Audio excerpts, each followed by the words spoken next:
오늘 말씀은 고린도전서 1장 18절에서 31절입니다. 개역개정으로 신약 263페이지에 있습니다.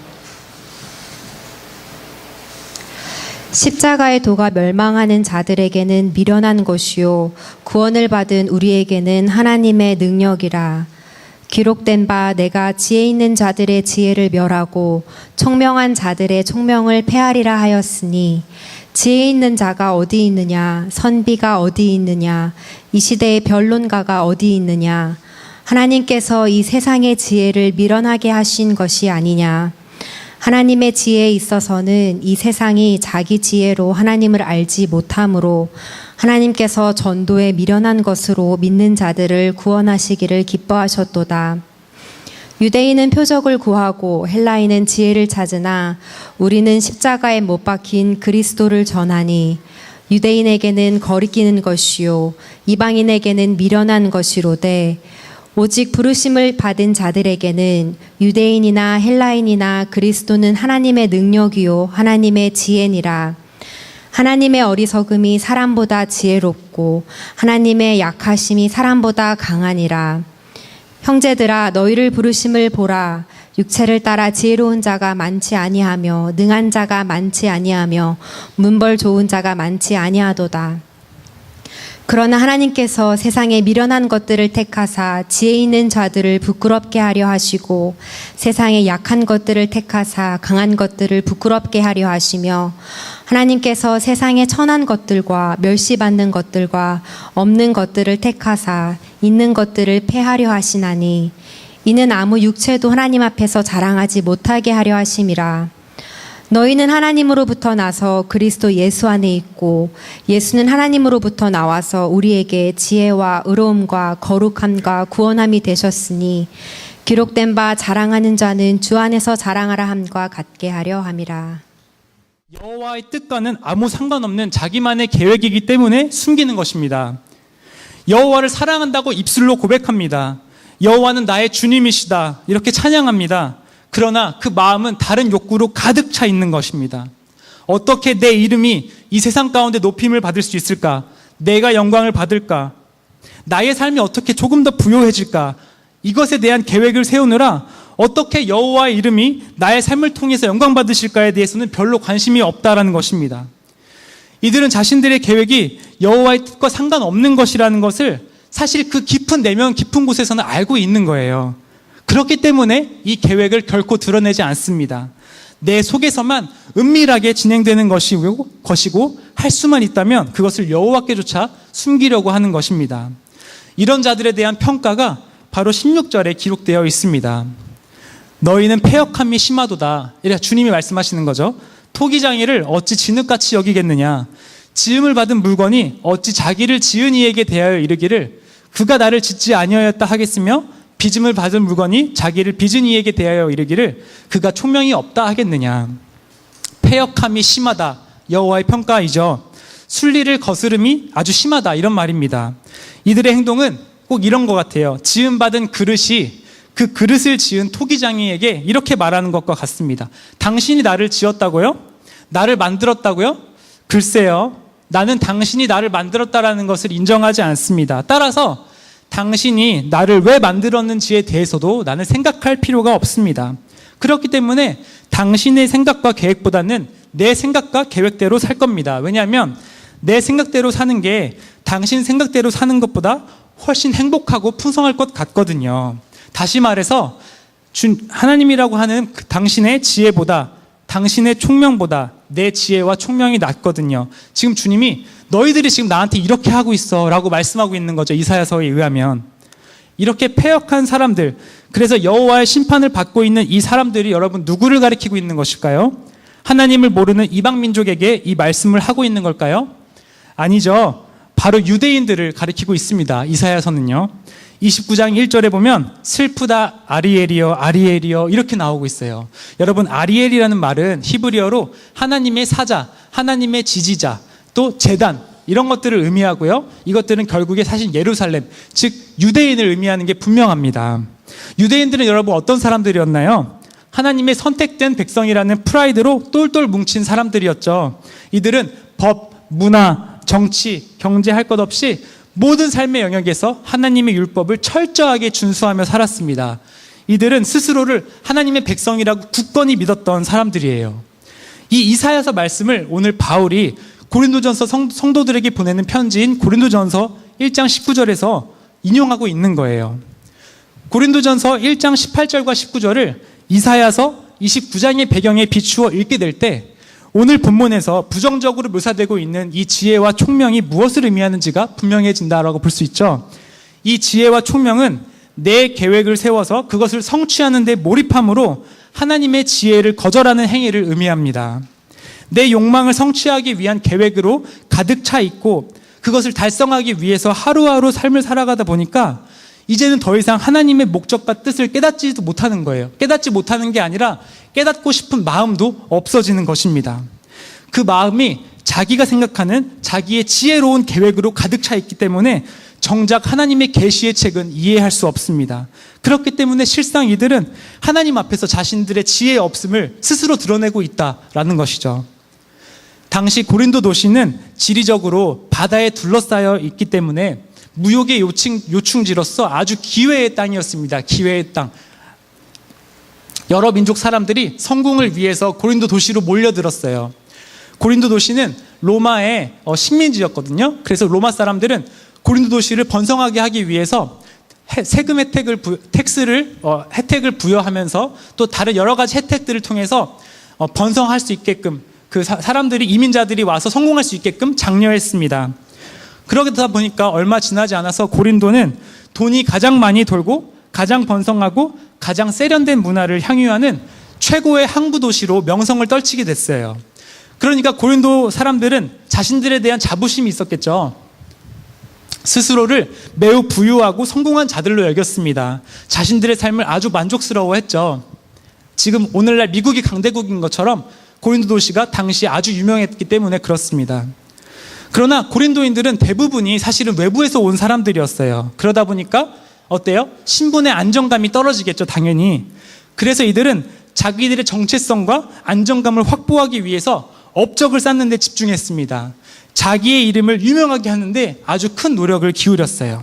여러분, 뉴욕에 있는 트럼프 타워처럼 자신들의 이름을 딴 기념비나 조각상을 제작하고 세우는 게 당시 고린도 도시의 유행이었습니다. 다른 사람들과의 경쟁에서 승리함으로 자신들의 영역을 확장해 나가고 이를 통해 자신의 이름이 높아지고 신분상의 안정감을 누리는 것. 당시 고린도인들 모두가 꿈꾸는 성공에 대한 그림이었다라는 것입니다. 이 성공을 향한 욕구, 다른 사람과의 경쟁에서 승리함으로 자신의 정체성을 확인하고 신분의 안정감을 누리고자 하는 이 깊은 욕구가 고린도 사회에 팽배했는데 이것이 고린도 교회 안에도 깊이 침투한 것입니다. 여러분, 바울은 고린도 교인들에게 보내는 편지를 시작하자마자 1장에서 급하게 무슨 얘기를 하고 있는지 혹시 기억나시나요? 고린도 교회에 분쟁이 있다라는 것을 말하고 있어요. 오늘 본문 말씀 바로 전해요. 교인들끼리 지금 뭐 하고 있냐면요, 1절 12절을 보니까 나는 아볼로파야, 넌 누구 파야? 나는 바울파야. 뭐야, 나 베드로파인데? 나는 그리스도파인데? 이러면서 지금 싸우고 있다라는 거예요. 왜 이렇게 싸우는 거예요? 서로 잘났다는 거죠. 내가 너보다 낫다. 너 누구한테 배웠어? 나 아볼로한테 배웠는데? 난 바울한테 배웠어. 바울이 더 뛰어나. 너 누구한테 세례받았어? 나 베드로가 이렇게 안수해줬는데? 이들에게는 이런 것들이 자기의 정체성을 결정하는 데 있어서 무엇보다 중요한 요소였던 것입니다. 얼마나 대단한 사람들에게 배웠고 얼마나 대단한 사람에게 세례를 받았는지에 대한 이들의 자부심이 자신들을 다른 사람들 위에 두는 교만함으로 드러나고 있는 것이죠. 그래서 투쟁이 일어난 거죠, 고린도 교회에. 사회 안에 널리 펴진 경쟁에서의 승리와 성공을 위해서는 피라미드의 한 단계 더 높은 곳으로 가는 것이 당연하다고 믿는 이 세상의 원리에 성도라고 불려지는 이들도 깊이 흡수되어 있었던 것입니다. 여러분, 이 세상의 원리는 피라미드 원리입니다. 양육강식의 원리가 지배하고 있죠. 성공을 위해서는 사실 경쟁할 수밖에 없습니다. 세상에서 가장 지혜 있는 자, 가장 명철한 자, 가장 총명한 자가 누구입니까, 여러분? 피라미드의 최정상에 있는 사람들이죠. 경제력이든 학력이든 인기든 외모든 아니면 그 다른 어떤 것이든지 그 최정상에 위치해 있는 자이죠. 세상 사람들은 이러한 최정상의 위치에 있는 사람들의 강의를 듣고 이들의 책을 읽으며 노하우를 배웁니다. 그래서 언젠간 이들처럼 되지는 못할지라도 지금보다는 피라미드의 한 칸을 더 올라감으로 인해서 신분의 안정감을 누리고자 하는 것이죠. 문제는 성도들도 이 패턴을 그대로 복사하고 있다는 것에 있습니다. 왜냐하면 그들이 교회에 오더라도 예배를 드리더라도 입술로는 온갖 아름다운 말로 여호와를 경배할지라도 신앙을 고백할지라도 봉사를 많이 하고 교회에서 많이 섬길지라도 만약 이들의 마음이 이 세상의 원리에 정복되어 있고 성공을 향해서 자기의 이름을 높이기 위해서 자기의 부여와 풍요를 위해서 인정받고 인기 얻기 위해서라는 세상 사람들과 똑같은 욕망이 마음에는 가득하다면 절대로 그들은 여호와의 계시와 뜻을 알 수가 없을 것입니다. 설령 그들이 교회 안에 있을지라도 말입니다. 그렇다면 어느 쪽에 속한 사람이겠습니까? 그들은 결국 멸망을 향해 가는 사람들이 되는 것이죠. 어째서 세상의 지혜로는 하나님의 뜻을 알 수 없을까요, 여러분? 왜냐하면 하나님의 뜻은 이 세상의 지혜로 가득한 사람이 절대 이해할 수 없는, 심지어 어리석어 보이고 미련하게 보이는 방법을 통해서 우리에게 드러나기 때문에 그렇습니다. 그 어리석고 미련하게 보이는 방법이 무엇인가요? 오늘 본문 말씀에 그 답이 있습니다. 고린도전서 1장 22절에서 25절에 그 답이 있는데요. 유대인은 표적을 구하고 헬라인은 지혜를 찾으나 우리는 십자가에 못 박힌 그리스도를 전하니 유대인에게는 거리끼는 것이요 이방인에게는 미련한 것이로되 오직 부르심을 받은 자들에게는 유대인이나 헬라인이나 그리스도는 하나님의 능력이요 하나님의 지혜니라. 십자가에 못 박힌 그리스도, 그것이 성경이 말씀하는 하나님께서 자신의 지혜를 드러내시는 세상 사람들에게는 어리석게만 보이는 방법인 것입니다. 십자가에 못 박힌 예수 그리스도는 세상이 추구하는 지혜의 방향과는 완전히 다른 방향을 우리에게 제시합니다. 주목할 점은 본문에서 그려지고 있는 그리스도의 모습이 승천의 영광스러운 모습이 아니라 십자가에 못 박힌 그리스도를 말하고 있다는 것이죠. 여러분, 복음서들 마태복음, 마가복음, 누가복음, 요한복음, 사도행전까지 읽어보면요, 한 가지 이상한 점을 발견하게 됩니다. 예수님을 핍박하는 데 있어서 가장 앞장선 사람들은 바로 하나님을 믿고 율법대로 삶을 철저하게 살았던 유대인, 바리새인과 같은 종교 지도자들이었다라는 것입니다. 성경에 보면 유대인들은 맨날 예수님을 핍박하는 사람으로 그려지고 있어요. 스데반을 돌로 쳐 죽인 사람이 누구냐면 유대인이었습니다. 이들은 예수님께서 이 땅에 사람의 몸으로 오셔서 사역을 하시고 십자가에 달려 죽으시고 부활하셔서 승천하시는 그 기간 동안 같이 살았거든요. 그 두 눈으로 예수님을 똑똑히 보고 그분의 기적을 경험했어요. 그런데 어째서 이들은 예수님이 구약에서 하나님이 예언했던 이 땅에 보내시기로 예언한 그 메시아, 구원자라는 사실을 절대 알 수가 없었을까요? 왜 죽어라, 싫어, 아니야 이렇게 했을까요? 이상하지 않나요? 지금부터 이상해지셨나요? 네. 그 이유는 이들이 기대하는 구원자의 모습과 실제 예수님의 모습에 너무 차이가 났던 겁니다. 그 마음 안에 있던 예수님에 대한 기대가 실제 예수님을 보니까 너무 달랐던 거예요. 그래서 인정할 수가 없었습니다. 여러분, 유대인들의 머릿속에 그리고 있는 구원자의 모습은 마치 과거에 모세가 10가지 재앙으로 애굽을 박살내고 홍해를 가르고 이스라엘 백성들을 애굽으로부터 구원했던 그 승리의 모습을 그리고 있었어요. 자신들을 핍박하고 있는 로마의 세력을 강력한 힘으로 박살내고 자신들을 구원해줄 승리와 능력과 영광의 구원자를 기대했었거든요. 유대인들은. 이들에게 있어서 구원이란 자신들의 반대 세력을 무찌르고 자신들에게 승리를 가져다 주는 것이 바로 구원이었습니다. 그래서 그 구원자와 함께 높은 곳에 앉아서 그 자신들을 핍박했던 로마인들을 다스리고 이들을 재판하고 이렇게 이들을 심판하고 이렇게 사는 것을 그들이 상상했던 거죠. 그렇기 때문에 이들의 눈에는 예수님이 십자가에 못 박혀 죽으셨다, 이것은 예수님이 구원자가 아니라는 너무나 분명한 증거였던 거예요. 자신들을 핍박하고 있는 로마 세력을 물리치고 승리하게 하셔야 될 분이 오히려 로마의 세력으로 인해서 십자가 위에서 조롱과 희롱을 당하셔서 철저하게 당하셨죠. 당시 최악의 범죄자를 처벌할 때 사용되었던 십자가 위에서, 그것도 원수들의 손에서 죽임당했다. 이 사실 때문에 이들은 예수님이 하나님의 아들이라는 분명한 증거들이 많이 있음에도 절대 인정할 수가 없었던 겁니다. 자신들의 욕망과 기대, 자신들의 가치관과 신앙관이 송두리째 무너지는 것을 이들은 감당할 수가 없었던 것입니다. 그래서 이 십자가는 모세의 홍수기적과 같은 표적을 바랬던 유대인들에게는 예수님을 구원자로 믿지 못하게 만드는 거리끼는 것이었던 거예요. 그래서 오늘 말씀에 유대인들에게는 거리끼는 것이다 이렇게 말하고 있는 겁니다. 또 이 세상의 지혜, 피라미드식 사고방식에 지배되어 있던 고린도인들을 포함한 이방인들에게는 어리석은 것이 되는 거죠. 절대 이해할 수가 없는 거예요. 신이 악인에 의해서 철저하게 모욕을 당했다? 너무 멍청한 짓이죠. 그 신은 멍청한 신이야 이렇게 생각했을 겁니다.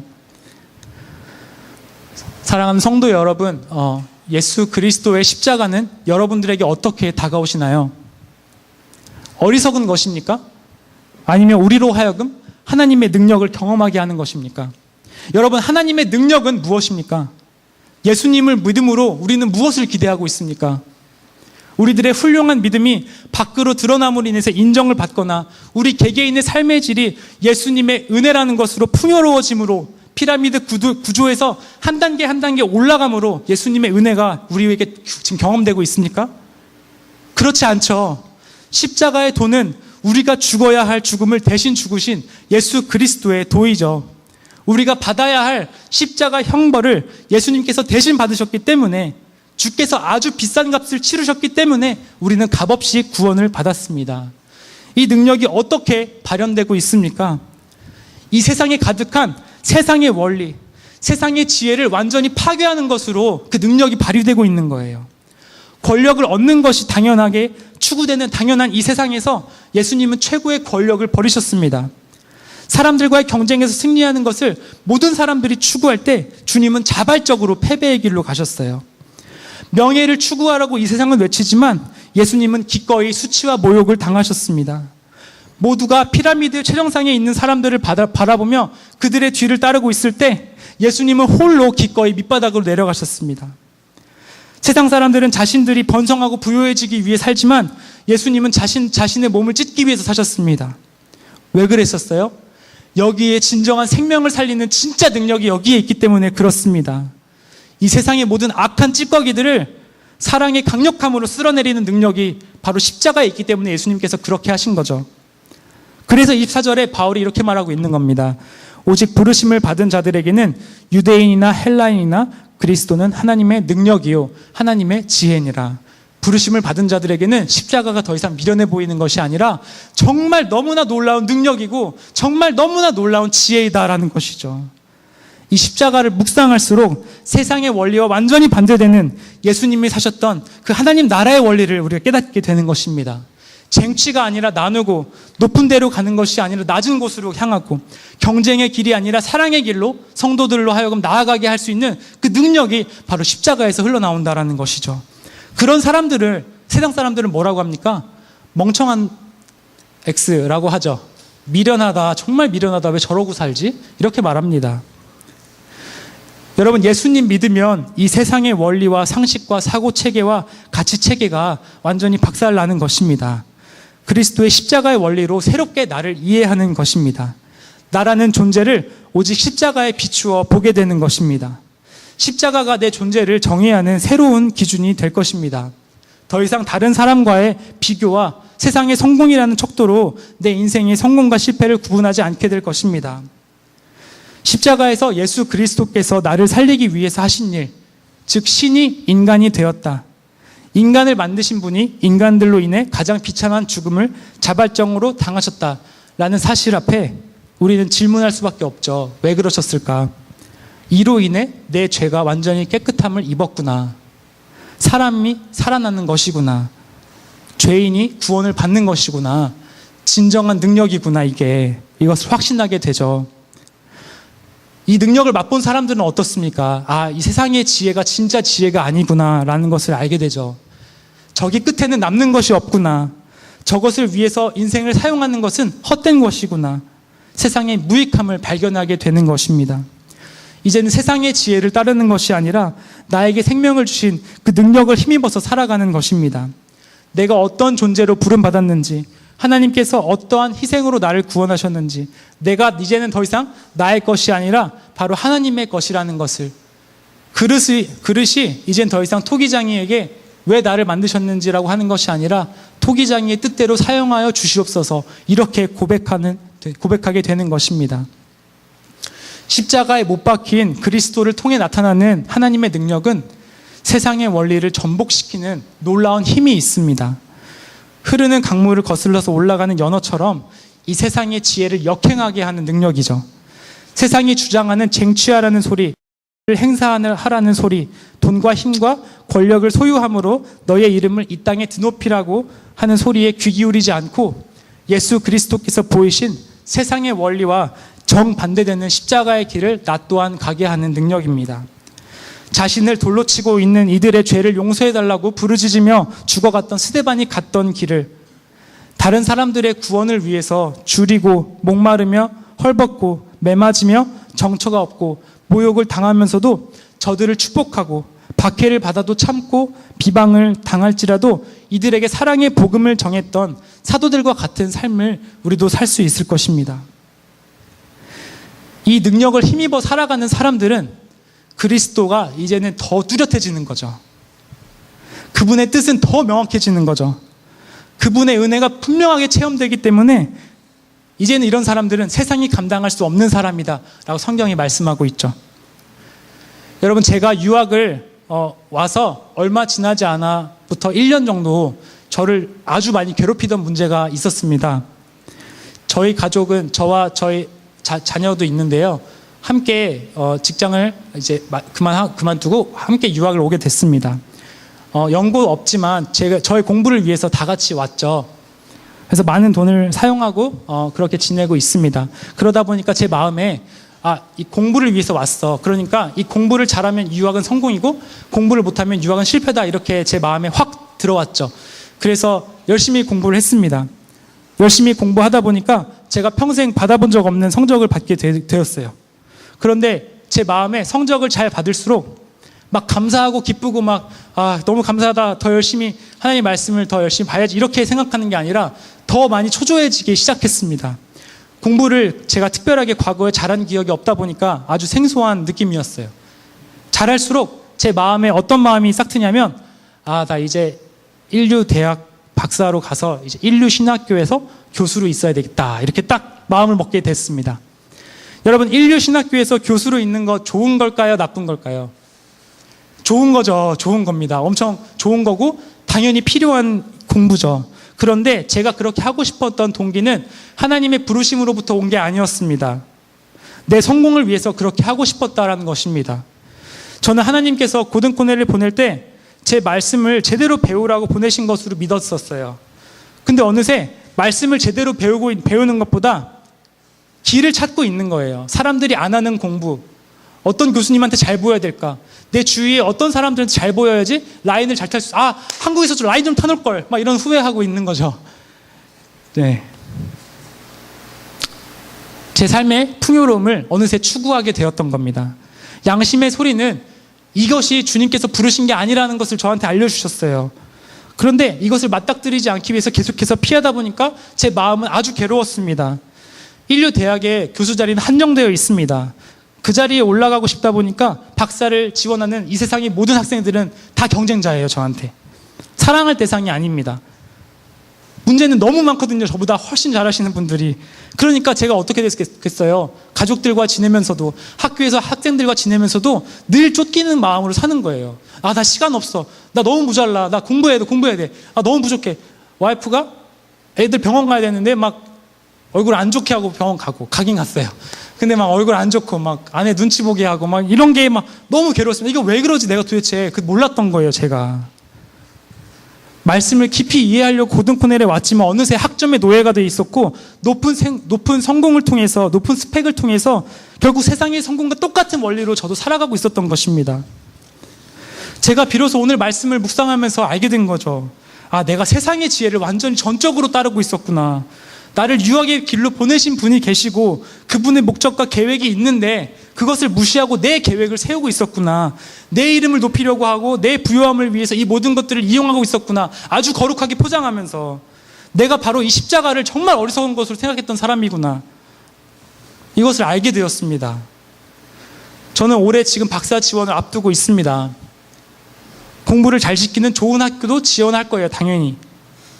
그런데 제 기대와 계획대로 안 돼도 정말 아무 상관없습니다. 그리고 돼도 상관없습니다. 왜냐하면 되든 안 되든 중요한 것은 내가 원하는 삶이 아니라 주께서 부르신 삶으로 선하신 길로 생명을 살리는 십자가의 길로 저를 인도하실 것이기 때문에 그렇습니다. 말은 이렇게 하지만 지금도 계속해서 인기를 얻고 싶고 두려운 마음이 계속해서 들고 있는 거예요. 계속해서 싸우고 있는 저의 모습을 보게 됩니다. 정말 공고한 자라는 고백을 할 수밖에 없고요. 정말 이것은 은밀한 곳에서 일어나는 것이기 때문에 여러분들도 스스로를 돌아보셔야 될 것입니다. 저의 가족은 주님께서 부르시는 곳으로, 제가 공부한 것을 가장 필요로 하는 곳으로, 그곳이 어디든지 순종하면서 가기를 기도하고 있습니다. 두렵고 떨림으로요.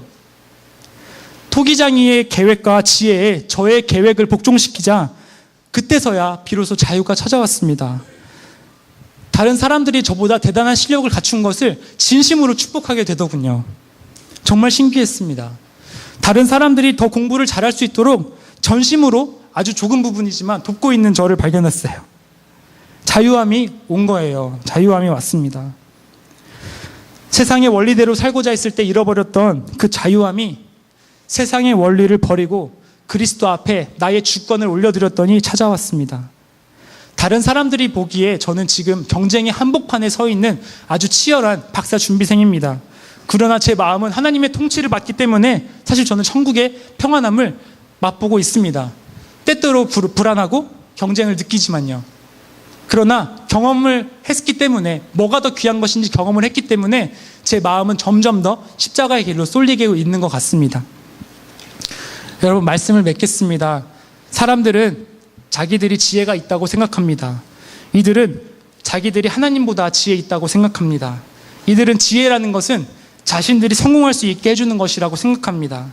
이 지혜를 가지고 있는 사람들은 하나님의 지혜를 알 수가 없습니다. 하나님의 지혜는 이들이 지혜라고 믿는 것과는 완전히 대조되는 십자가의 지혜이기 때문에 그렇습니다.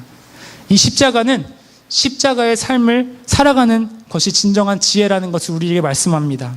거기에 사람을 살리는 능력이 있고 진정한 평안을 누릴 수 있는 길이 있다고 성경은 말씀합니다.